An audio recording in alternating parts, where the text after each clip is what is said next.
Good evening. We are here once again. It's Black Doctor. I am your host, Dr. Renee. And my guest today is Shanti Das of Silence the Shame. And I have a clip that I was supposed to play, but I somehow uploaded it to the wrong place. But here it comes. But you guys, it's January 2022. Happy New Year. Please share, like, share. We're on Facebook, we're on LinkedIn, we're on YouTube. Please share the broadcast. So we're continuing with the theme. And you know what? I just heard yesterday, New You 22. So that's my new thing. So I'm not even doing New Year, New You anymore. New You 22. Borrow that. Yes. You New You 22. And I will tell you, I saw it on GMA3 and some other ABC show. So I guess it was ABC. I don't know. But New You 22. So you guys, we talked about working out. We talked about getting our money right. And so today we're going to talk about our mental health, because you got to have the whole thing. You got to have mental, spiritual, and physical to be a whole person. So that's what we're going to talk about today. But here is the clip I wanted to play for you guys. Hi, I'm Dr. Renee. This is my lovely younger sister, Chef Alicia Nicole. You see how little she is to it? I'm also allergic to chocolate. Don't let it burn. It's much thicker.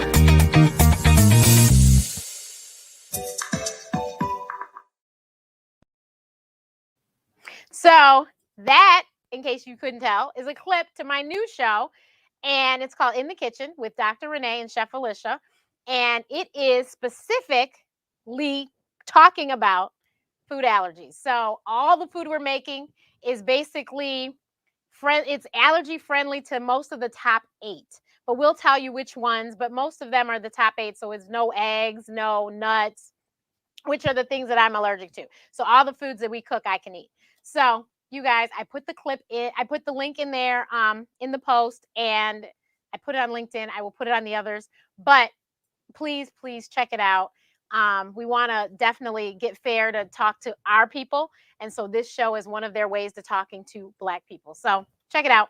But Shanti, Happy New Year once again. And I know you guys, if you've never seen Shanti, she's been on here several times. And if you watch the Ask Dr. Renee show, she's been on there a couple times too. But she started an amazing foundation called Silence the Shame. Her nonprofit, they put in some serious work, but they really are trying to help us to silence the shame against mental illness. So can you please briefly tell everyone about Silence the Shame? And then you can tell them about some of the recent, because you've had some really big wins in 2021. So.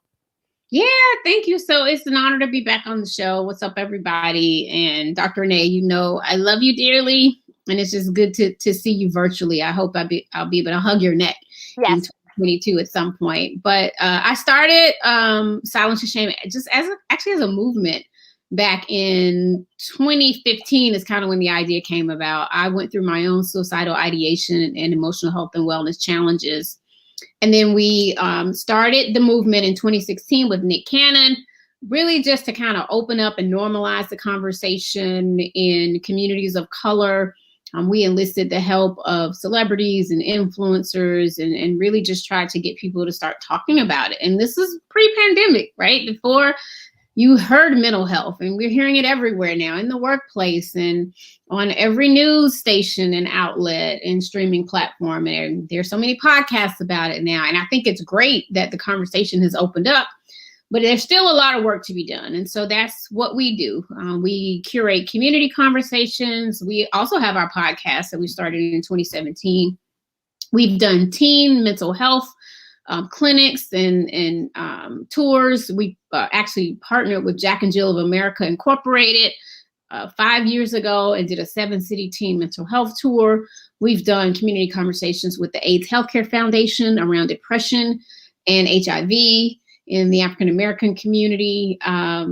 Oh gosh, what else do? We have self-care Saturdays where we do free wellness activities for the community. We started doing them in Atlanta in person, and now we've moved virtual just because of the pandemic, but really encouraging people to get active and get moving and get their endorphins going and, you know, do meditation and any type of self-care that can help kind of recenter you on weekends.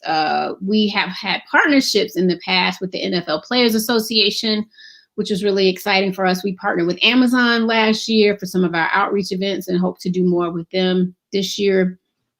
And just really did a lot of community conversations. I think that's, where the sweet spot is for us. Oh, and I forgot to mention an important thing, and to your point last year, is we were supported by Sony Music Publishing and a part of their social justice fund. And they gave us a large gift. And so we created what's called the Soundtrack of Mental Health, which are wellness trainings for people that work in the music community. And we're starting to build out more wellness trainings for corporations and colleges and other places. So these, wellness trainings will go a long way, especially in the workplace. So we're really proud of the work that we're doing. We are focusing a lot this year on young adults and teens, and we're doing a COPE clinic for teens in Atlanta, Georgia with the Atlanta Hawks Basketball Association this year. We have our Brilliant Mind Gala that's coming up, or gala. Some people say gala, some people say gala. On May 14th, it's going to be in person this year, and Dallas Austin is our co-chair. So we're going to kind of bring together technology and mental health. So we're really excited about that and working on a very big partner that I can't announce yet, but we're working on it. Hopefully we'll be able to close the deal soon. So yeah, and the podcast continues and all types of really cool things that we're working on. So we're just grateful to be able to do this work as the world kind of opens up to talk about mental health even more. We just want to make sure that as people are talking about it, that's great, but are you actually getting the help? Are you taking those steps to go to counseling? Are you taking those steps to call a psychiatrist? So we're all talking about it, but are we really doing the work? Right, exactly. And I mean, in this, like you said, in the pandemic, people, it's just been heightened because so many people who never had any problems are all of a sudden like, oh my God, I haven't seen anyone, I haven't talked to anyone, I haven't hugged anyone. And they're realizing that it's taking a toll on their mental health. All of this, isolation that we've had to do to stay safe, or you're losing so many loved ones because of the pandemic, because of COVID, that, you just don't know what to do, and you can't properly grieve their loss because maybe you can't attend the funeral because of COVID, just all sorts of things. So I know one thing that you do that I think is so cool is that you do clinics to help people to understand what is going on and maybe be able to see, what is, maybe to be able to tell maybe something is happening to my child or something. So if there's a parent out there, what are some small tips you could give them, because some kids unfortunately have had to go back to school on the computer, this third week in January. And now I know in Detroit, they extended it to possibly even being February 1st. I hate to say. Oh, wow. Okay. So, what do you say to them? Because they were just getting out there and now they're back at home. And, I know a lot of parents are lost and confused. And then unfortunately, I know the numbers, but the suicide rates for Black children have went up. Yeah, they've really increased a lot. And speaking of Black children, I hope to come back on the show before May 1st, because we have a big announcement. And once we get that done, I'll tell you about that too. But so I am not a clinician. I'm a mental health advocate, but we have a ton of clinicians that we work with and that do a lot of the community conversations with us. And a lot of what our clinicians have said in terms of warning signs or things to look out for parents are, of course, your kids have to be, in front of a computer to do class if they're, doing homeschooling until they go back into the classrooms. But even something as simple as making them keep the door open, right? Because our kids tend to isolate. And if they say, okay, Mom, I just need to close the door so I can hear myself, for school. Okay, after that hour or two, they got to open the door some, right? Because you have to be a part of your child's life. Because too many times I have heard parents, tragically say, I just didn't know. Or I thought they were just in there playing video games and they were being their normal selves. But parents, you've got to get involved. And I know, you don't want to be like the irritating parent that's always like, or the helicopter parent. Helicopter mom, yep. Or helicopter mom. But sometimes you have to do that, right? You got to know what your kids are listening to, who they're talking to, what they're doing, as much as you can, right? I know you want to give them some level of freedom and independence, but they're still living under your roof. So you have to know what's going on, because I feel like some of these teens, they isolate, or even, the tweens, and they're just on social media. And sometimes that can be, really tough on their emotional health and wellness. It's like they're not coping well. And if they're being bullied and they're constantly looking at these images and not dealing with it, sometimes you may need to take that phone away from them. Also, the other thing is, like, if they're in their rooms constantly, make them come downstairs for dinner. They have to lunch, dinner, some breakfast.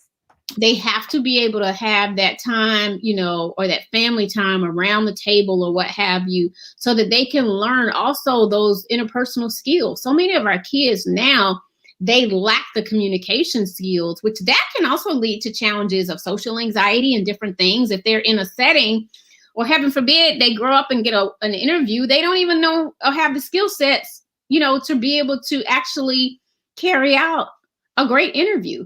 And so that can lead to emotional health and wellness challenges. So you got to be in your kids' lives. You need to recognize also if they are withdrawing from their friends. So if you know a little bit about their social calendar and that they suddenly just started canceling all activities, or they don't want to, participate in band anymore, or they don't want to cheer anymore, or they don't want to, engage in sports anymore, something might be going on. And so that's not to say something is always wrong, but you need to ask the questions why. Super important. So again, in this day and age and what we're experiencing, like you said, we see the numbers, we know the rates of suicide are increasing. We also just know that isolation is a real thing. And sometimes when we have that isolated time, we're in our feelings and in our thoughts, as the kids say. And so it gets to be too much. So you got to be talking it through with your child. And if you see some things that are abnormal, maybe considering family counseling and therapy, is important. Oftentimes I've seen where households can be split. Maybe the mother might be in support of therapy and the father is just like, no, my child doesn't need therapy. Nothing is wrong with them. Then, that's something tough, but you got to figure out with your mate and your spouse and your partner, how you come to an agreement or happy medium, or even talking to, the school counselor, right? And maybe getting them involved and getting engaged. Or if they are on a cheering squad, talking to the head of the cheerleaders or talking to the coaches, for the football or basketball team or baseball. You got to be including everybody that's kind of like in that village, if you will, around your child, so they can know what's going on, and asking them if they see any things that are different. Because sometimes what kids won't tell the parents, they will tell the auntie, or because I know I'm super aunt. So sometimes I'll get more information before, a parent will get it. So I just say all that to say, parents, stay engaged, be nosy if you have to. If you see something is wrong, if the child is not eating, they're withdrawing, if you see something on their arm, like they cut themselves, cutting is actually a thing with young kids now. And sometimes that's how they express the anxiety or the frustration or the depression. They might cut themselves. So sometimes you might have to be like, okay, strip down. Let me see. If you see them acting weird, see if they're cutting themselves. It's not, I know you don't want to invade their privacy, but you are their parents. And until they are, over 18 and out of the house, you have that right, to ask them because you love them. But I will say there are ways to do it. You don't have to, be so authoritative, try to find a common ground. I'm not asking you to be their friend, because I know you still have to make sure that parent-child hierarchy, if you will, is still there.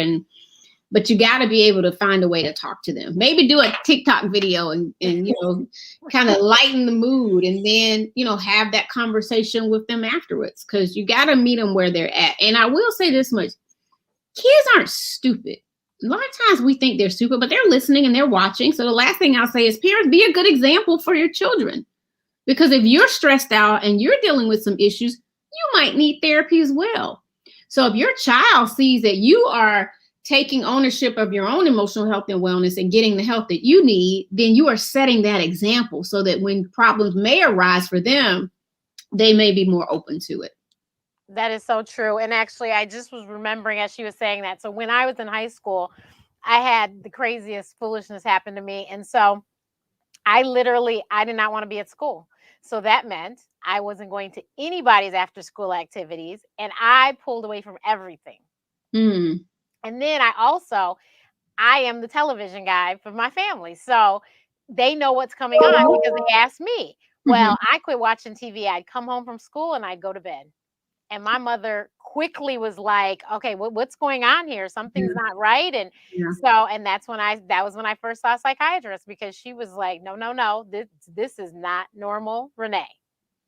Yeah. And I'm glad your mom did that. So again, those abnormal changes, right? In your normal pattern of doing things, when parents, that's a red flag. Time out.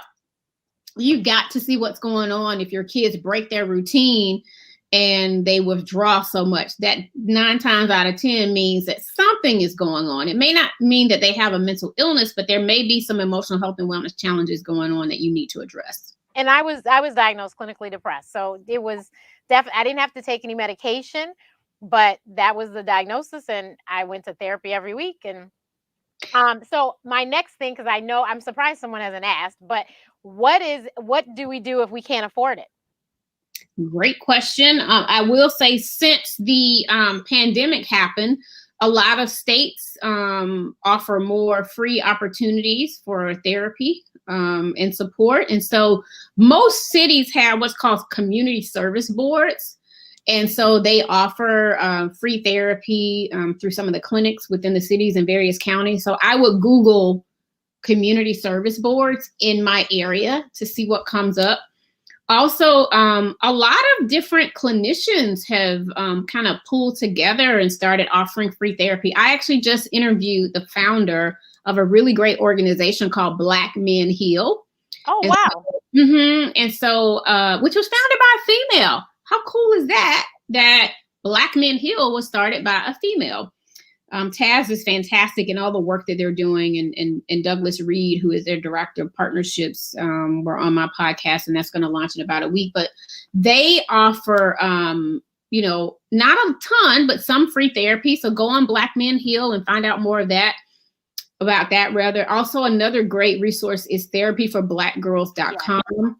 You can go on there and, maybe inquire and see if any people offer free therapy there. I do know a lot of clinicians are charging what's called on a sliding scale, which means that they're going to charge you based on your salary. And so they always offer it to, at least a certain percentage of their clients, because they know everybody cannot afford, to pay for full therapy sessions. The other thing too is, like, for example, I live in the Atlanta, Georgia area, and we have one of our larger hospitals is Grady Memorial Hospital. And Grady they have a psych unit, but they also have an off-site location, which is their behavioral health center. And they don't refuse care for anyone. There may be a Grady hospital in your area. Again, Google free therapy. It's just so many different options. There's another organization called betterhelp.com. That's what I was going to say. I've heard, I've heard other physicians recommending that. So BetterHelp, there may be some clinicians on there that offer free therapy, or at least at cheaper rates. And then lastly, I'd be remiss if I didn't mention Taraji P. Henson's organization, the Boris L. Henson Foundation. I know one of the things that they were doing during the pandemic was pooling together resources from other Black clinicians to offer free therapy sessions. So check out their website too, because they may be continuing, to do that. But I say all that to say, I know therapy can be expensive. I know also one thing that's sometimes frustrating, especially in the Black community, is we hear and we get recommendations for good therapists or psychiatrists, but they're like booked 3 or 4 months out. So that's really tough too. So again, try those resources, the community boards, the hospitals in your area, Therapy for Black Girls, Black Men Heal. Try to just Google Black mental health organizations, and I'm sure just a list will come up. And then you can go on our website, silenceofshame.com, and click on the resource tab. We have a long list of organizations that you can reach out to. And I tell people, and this is with anything in life, sometimes things aren't easy, but it doesn't mean it can't be done. If you truly cannot afford therapy, you can find some help. It just might take some time. You got to do the research. You got to do your homework. But there are some free options out there. Yeah, you just got to do the work. And I mean, You just and the gotta other, do. yeah, you got to do the work. It might be a little leg work. Also, you have to remember that first person may not be your person. Correct. Sometimes I tell them it's like dating. You got to keep on swiping. You just got to go through it. I love my therapist now, and it took me how many years, of even doing this work, and so I just last year found a great African American female therapist that I see virtually. You texted me and told me the link was live. I said I'm finishing therapy. I'll be on soon. So I am not just talking the talk. I'm finally walking the walk and going to therapy on a regular basis, and it's so needed. Yeah. I found this like it took me forever. I knew I was in trouble and was like, I got to find somebody. And so I asked and asked around, and I was looking for a psychiatrist because I knew that some of my issues were coming from my schooling. And I was like, I need somebody to understand the crazy process that I went to get to where I'm at. Mhm. And I couldn't find a psychiatrist that was a Black female. So I was recommended a psychologist, and she is amazing. And even though I don't see her every week like I did for, I think, 3 years, I can still call her Mm-hmm. and be like, hi, and we'll have like a 2 hour conversation. It's like a curbside checkup. And and I think that she gave me tools because I'll be honest with you, I literally said to myself, there has got to be a reason why I'm fat because there had to be a reason. I was like, I went to med school and I understand what food does and how it works. But for some reason, and I could lose weight, but then I wouldn't keep it off for but 2 seconds, and I wouldn't lose much. I'd lose enough that people would notice, and that would be a problem, and I would go back. And so I told her, I was like, so this is the problem, and I'm not sure how to fix it, but this is a problem. I can't take compliments, and I'm fat, and I'm a doctor, and I know better. And she's like, okay. And I tell to this day, have no idea what that woman did, but I'm like, you did something. You worked something in this brain of mine because after going to her for those 3 years, I lost people that literally just took me down. And I was like, oh my God, I didn't eat myself into oblivion because I can literally go visit my parents and in like a 5-day span put on like 20 pounds. What? To the point that my pants didn't fit when I went back home. No way. I am so serious because I would just eat and I would eat I wouldn't eat around them. I would eat by myself and I would just eat. And so I was just in a lot of pain apparently. I didn't realize. So I was going to say you were eating though for a reason. You were using that food as a crutch. Right. So like I said, I don't know what hot conversations did, but that woman, I remember the first time that I got under 200 pounds. It was October of 2017. I called her and said, you fixed me. You fixed me. You fixed me. I don't know how you did it, but you did it because 2017 is the same year. And Shanti knows me, so she knows my cousin died. My cousin was 37 when he died, and he was basically my brother. Like that was the only boy that was my guy. And I was I couldn't believe that when I went for the funeral, I came home and I had lost weight. But mind you, I had been eating our lovely West Indian rice. I don't even eat rice usually, but I had been eating rice and peas. And then my cousin, he managed a bar. So he was always the one pouring drinks. So then now he died. So now we got to pour. So I had taken these Jameson shots that I don't do. I was drinking wine and I was like, I can't believe I lost weight. But it's because I didn't I really started to pay attention and I knew when I was full and I wasn't eating my feelings. Like me and my cousins, we were all devastated. Between me and him, we are kind of the glue that glues our family together. So he was like my other glue. So we all were like, oh my God, this huge piece is missing. And so I think that talking to them and being able to be around them, I was okay. And so I called her and was like, I am under 100 pounds. I'm under 200 pounds. And this is a miracle. And I just had to tell you. And she was like, no, you did the work. And I was like, but I don't even understand. She's like, you don't have to. You clearly know how to deal with things and you got it. And so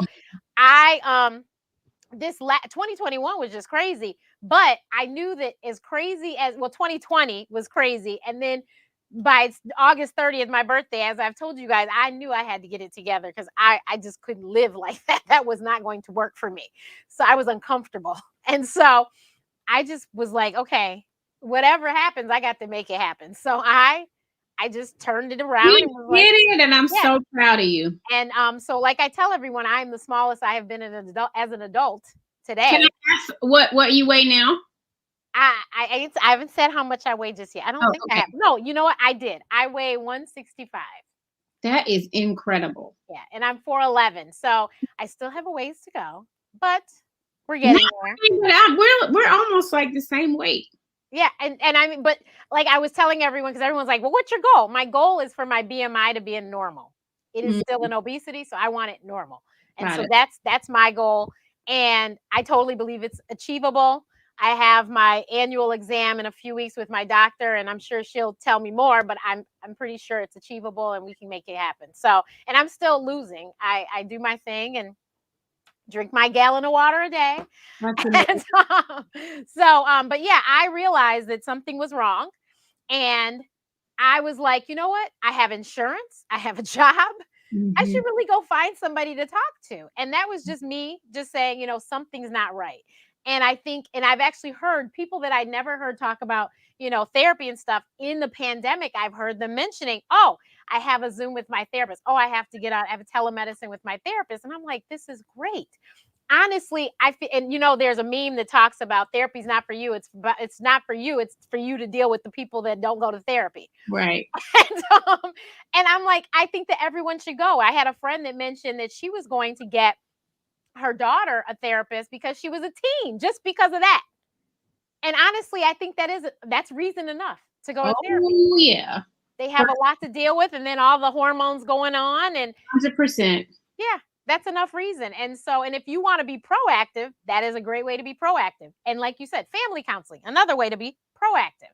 So, and so you can flip that, like obviously with the teens and hormones, and now I'm, you know, oh yeah, in menopause, and I'm like, ah. So another reason why I need to keep my therapist around. Exactly. And I mean, I think people and people forget menopause involves a lot of hormones too, or lack of hormones, because that's what's happening usually as they're dwindling. That's a change that happens in your body, and you don't know how that change is going to affect you. I've had friends that, you know, I'm 45, so I have friends that are perimenopausal or menopausal, and they have posted on Facebook about how, I finally figured out why I was in this fog. The doctor said I'm going through menopause. Okay, so now you need to, because she couldn't figure out what was going on. Strange things were happening. Her mind wasn't clear. All these things, and we're not saying that you have to get on medication. Sometimes it's all about just sitting and talking to somebody who is impartial.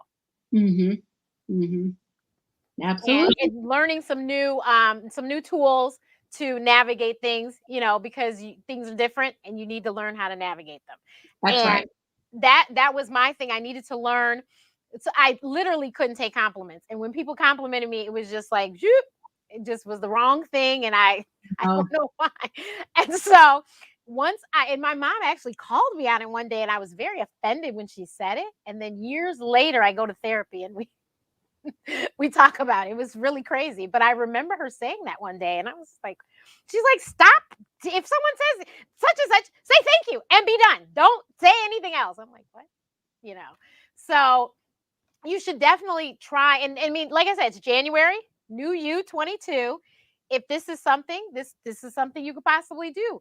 And I've heard of couples that were not married yet, were not even engaged, that went to therapy because they thought that this might be a road they want to go down, but they wanted to be proactive. I love that. And they did end up getting married. Thank you, Jesus. But, you know, but they really, you know, I think each one knew that they had some issues. So they went collectively, and then they also saw the therapist separately. So I thought that was pretty proactive. Very much so. Yeah. Kudos to them. Yeah, exactly. So, I mean, you know, and what we need to do, and that's why we have silence and shame, is we need to get rid of the stigma. Yes. It is not a big deal. And let it go. Everybody's dealing with something. Exactly. And you know, the other line is, oh, white people go to therapy. Yeah. No. Black people need to too. I mean, for Pete's sake, look at all we've been through, right? And I think we're finally starting to kind of dispel that, which is good. We're seeing more and more people of color and Black folks going to therapy. But, still obviously a lot more work to be done. But I am glad that door is opening now and people are walking through it. And we also need to remember that the pastor, the bishop, whomever is the head of your church is just that, the head of your church. They are not necessarily, now some of them, do have a day job of doing something. They're not necessarily a licensed mental health professional. Right. So, and like, for example, my pastor, Dr. Raphael G. Warnock, who's now Senator Warnock, thank God that he understands mental health and wellness, because he actually, when he knew what I was going through, he encouraged me to get help.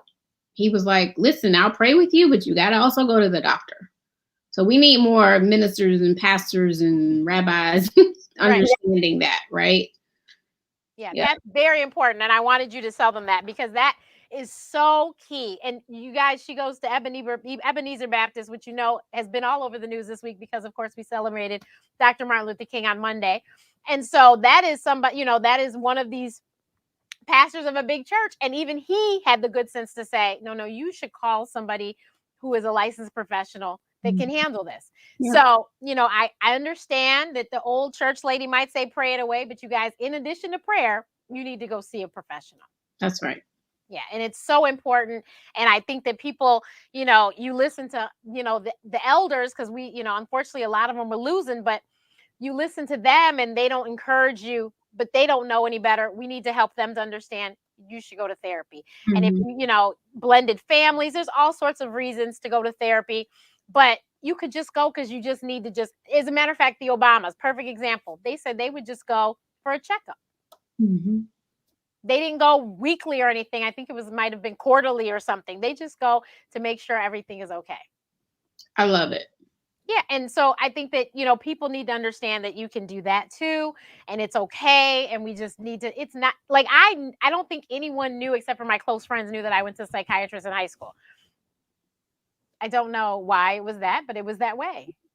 And then I will say, when I told my mom I was going to find a psychologist, back, it was probably about 15, 20 years ago now. Mm-hmm. I told her I was going to have to do that.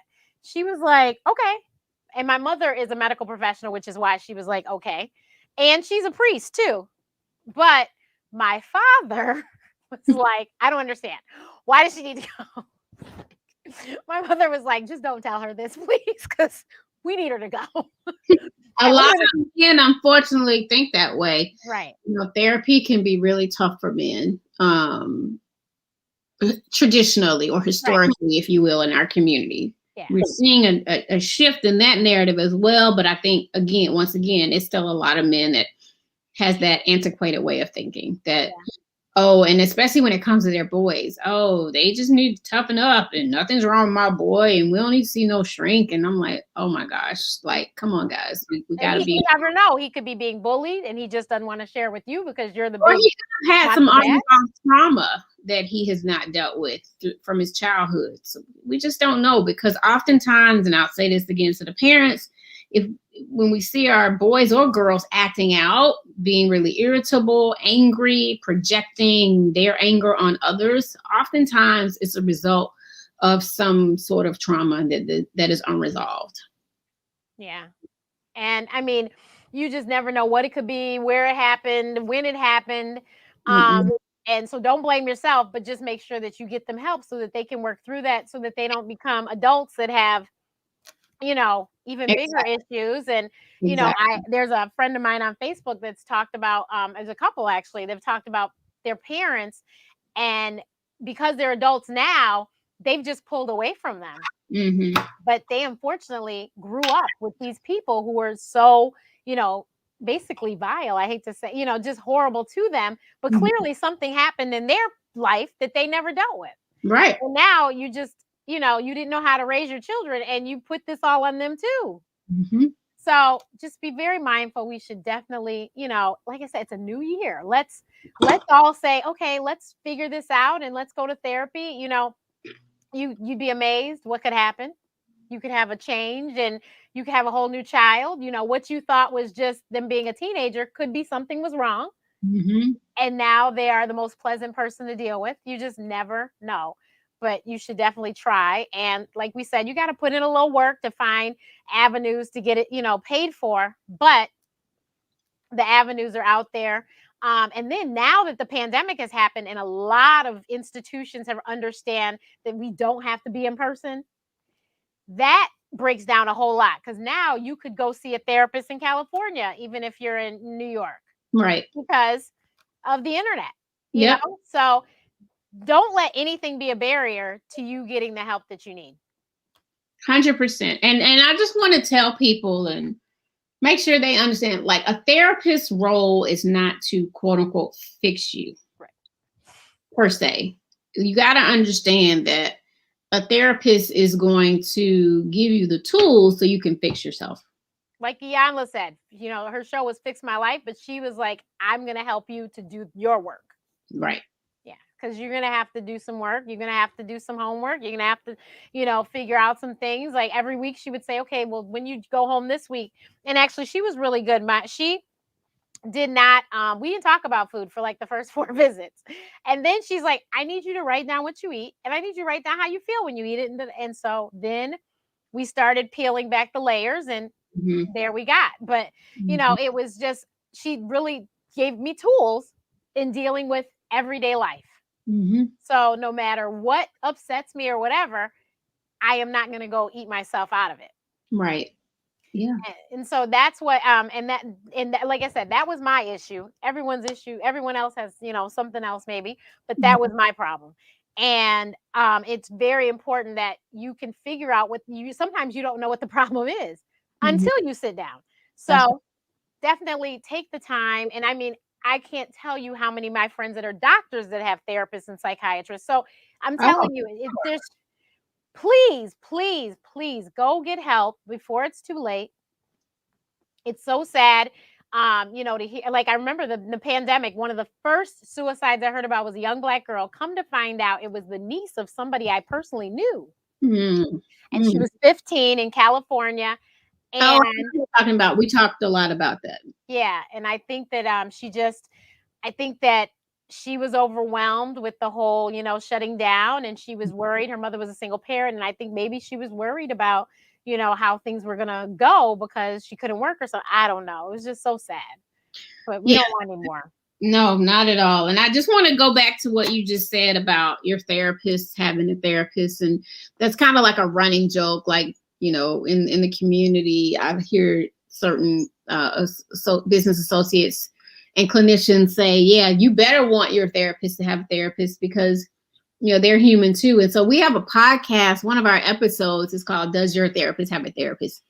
And we talk just about that. You can find that on, the Silence to Shame podcast on iTunes, Apple, Google Play, and Spotify, SoundCloud. Yeah, so definitely check it out. Excellent podcast. I've listened to it myself.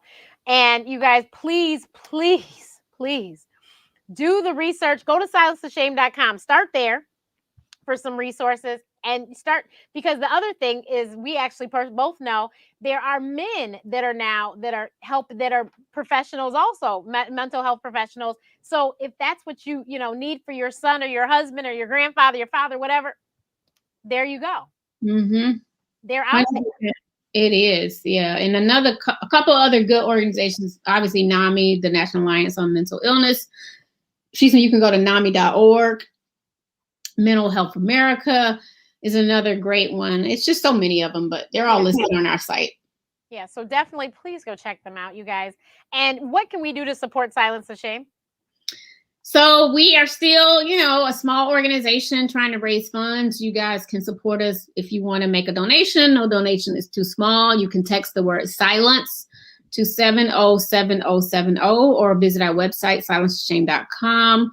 Also, keep in mind May 5th, which is National Silence to Shame Day. We want you all posting and talking about your mental health. We're about to launch a new storytelling campaign that's going to take us through the month of May. So, check back on our site for that, and follow us on social media at Silence the Shame on Instagram, at Silence TH Shame on Facebook and Twitter.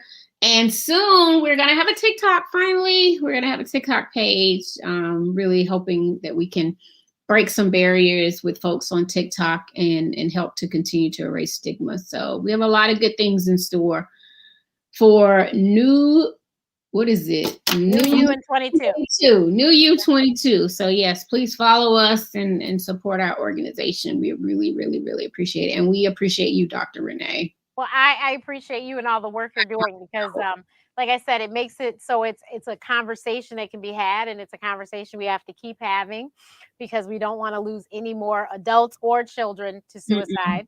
Mm-mm. You know, I always tell everyone suicide is a selfish act because you leave all the people that maybe you didn't realize loved you. You leave them all. And I always say that, but I'm like, you know, I don't know what pain you were in. There was a girl that went to and it's middle actually school. not Yeah. because they don't know what they're doing, Right. and that's not in the right frame of mind. And so, a girl I went to middle school with, I found out she committed suicide. I was like, what happened? And someone told me they were like, they just could not figure out what was going on. And she had tried different treatments and nothing would work. And, you know, and to me, suicide is a temporary solution for it's a permanent solution for a temporary problem. Mm-hmm. God willing, they can figure it out. You know, if they keep going back, they will figure it out eventually. And, you know, you'll be okay. But you got to stick in there, you know, and have faith that hopefully whatever, maybe you go into the wrong person and you need to find the right person, etc. So. And I'll just say, I know a lot of people have different thoughts in the industry around this, but I tend to not say committed suicide anymore because it denotes a criminal act. And because the person was sick or not in their right frame of mind, I say died by suicide or completed. Just FYI. Gotcha. And you know what? This nurse I worked with many years ago, she calls it sideways. And so that's what I always say. And my sister says it now too. For whatever reason, we never say suicide. We always say sideways. And I was like, and you know, when the first time she said it was when Phyllis Hyman died. Mm. And after it just stuck. And that's always what I say. And that's my sister. She texts me and says, I'm like, oh no, you know. But yeah, it's awful. You know, I just feel horrible for the family that's left behind, but it is really a permanent solution. Well, my father took his own life, so I understand more than you know. Exactly. And my best friend died by suicide, and I heavily contemplated it. So, you know, it's something that is very personal to me, and excited that I can continue to do this work to help save lives. Amen. Well, thank you, everyone. We will see you again next week. New you in 22. Everyone, please visit Silence the Shame's website. Make sure you follow them. Listen to the podcast. And just please talk to everyone. Talk to your friends, your family, your aunts, uncles, grandma, the kids. Talk. If you keep talking to people, that usually is very helpful to keep people alive. So talk to them. And when you're talking to them, listen, because what you know, people usually will tell you exactly what's going on. And sometimes people, they need just that, Dr. Renee. They need an open ear. They don't need you to judge them. They don't need you to try to fix them in that moment. Sometimes they just need to get it off their chest. So definitely good advice. You gotta listen. You gotta listen. Yeah, listen. You know, we are all, you know, locked down basically again, and so listen to people. Try, you know, if you have to do, if all you can do is virtual, at least you can do something, right? Yeah. So organize a cousin's virtual or something, or, you know, the Girl Scouts, their troop meetings have been virtual. You know, whatever your child is involved in, try and see if there's a way for them to virtually see the kid, you know, see their counterparts so that they can, you know, whatever they need to do, veg out. I know the Girl Scouts on their page were doing, they had a DJ and were playing music every Friday night. And so you could come on and just kind of have your own little dance party. So love that. Yeah, you know, whatever you can do, and then try to talk to the coaches and stuff to make sure everything, you know, if they, you know, notice something, make sure that they feel okay to tell you that they notice something. That's right. You know, I know teachers sometimes will tell you, just it's all about listening and talking. Communication is key. So thank you so much, Shanti, because I know you're extremely busy. And I so appreciate your time. Thank you for having me, and thank you for everyone that's out there listening virtually. Again, make sure you take time, save a life, and silence the shame. Amen.